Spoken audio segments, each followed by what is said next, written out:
Shalom sahabat yang baik hati, salam sehat selalu bagi kita semuanya. Marilah kita bersatu dalam doa. Kasih karunia dan damai sejahtera dari Allah Bapa dan dari anaknya Tuhan Yesus Kristus kiranya menyertai kamu sekalian. Amin.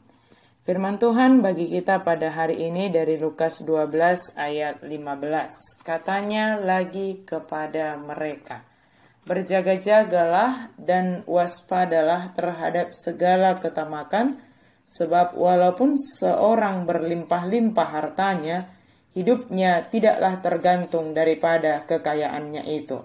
Laos didok matunasida, jaga mahamu, pasidik kamu ma nasa haholiton. Ainang pemarluilobi halak, dada sian artanai nguluna.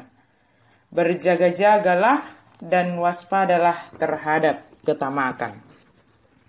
Ketamakan merupakan sifat yang hanya mementingkan diri sendiri.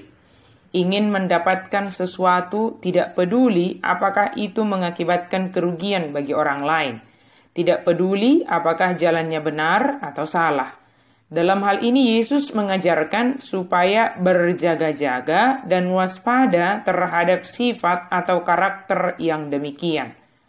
Kemungkinan besar, sifat seperti ini dapat mengintai semua orang tanpa terkecuali. Jika tidak berjaga-jaga, maka bisa melakukan hal demikian dan hanya mementingkan kepentingan diri sendiri tanpa peduli kepada orang lain.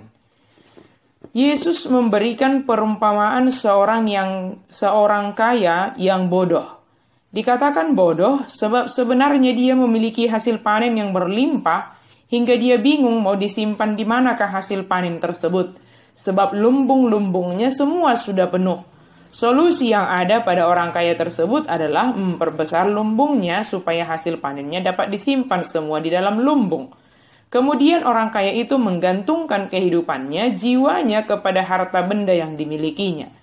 Pola pikir mengumpulkan lebih banyak untuk terjaminnya kehidupan menjadi pola pikir ketamakan, kerakusan yang menutup mata untuk peduli kepada orang yang ada di sekitar kita.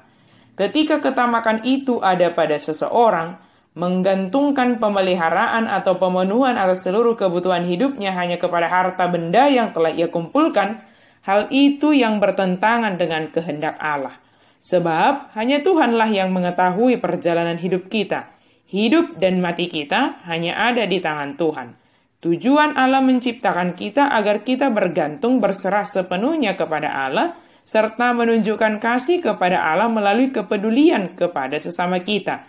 Jika kepada kita dipercayakan hasil yang melimpah, itu bukanlah milik kita, tetapi merupakan berkat Tuhan yang harus kita bagikan kepada sesama kita.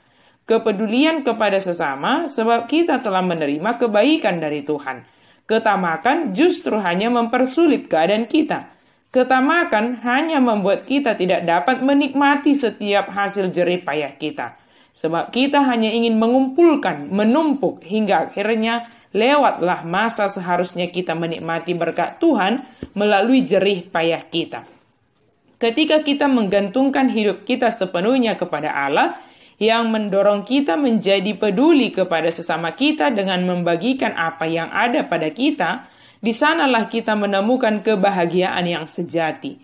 Sebab ketika kita sanggup berbagi dari berkat yang ada pada kita, dan itu sangat dibutuhkan oleh orang yang menerimanya, kebahagiaan mereka ketika menerima menjadi berkat tersendiri bagi kita, dan sejatinya kitalah yang lebih berbahagia. Pemeliharaan dan pemenuhan atas segala yang kita butuhkan adalah dari Tuhan. Bekerja dengan sungguh-sungguh dan Tuhan akan menentukan hasil dari setiap yang kita kerjakan. Hasil dari setiap yang kita kerjakan adalah berkat yang kita nikmati dengan hati bersyukur dan juga menjadi berkat bagi sesama. Mari berjaga-jaga dan waspada supaya kita tetap setia kepada Allah, sumber segala berkat, dan kita peduli kepada sesama kita.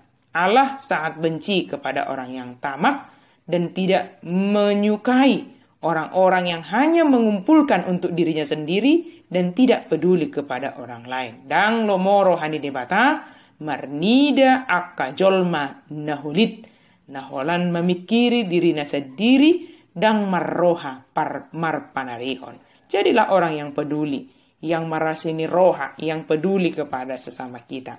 Kita tidak tahu akan akhir dari kesempatan kita di dunia ini. Selagi masih ada waktu, selagi masih dipercayakan kehidupan ini untuk kita jalani oleh Sang Pemilik kehidupan, mari peduli, mari bermurah hati, mari berbagi kepada sesama kita. Kita dapat menikmati kehidupan hingga saat ini bukan karena kekayaan kita, tetapi hanya karena kasih karunia Allah. Amin, mari kita berdoa. Terima kasih Tuhan untuk firman-Mu. Tolong kami Tuhan, supaya kami menjadi pribadi yang bermurah hati, yang peduli kepada sesama kami, jauhkan dari kami segala ketamakan ya Tuhan, tetapi biarlah kami dengan belas kasihan yang daripada Tuhan, hati kami tergerak juga oleh belas kasihan Tuhan untuk berbagi kepada sesama kami. Di dalam nama Yesus kami berdoa dan bersyukur. Amin.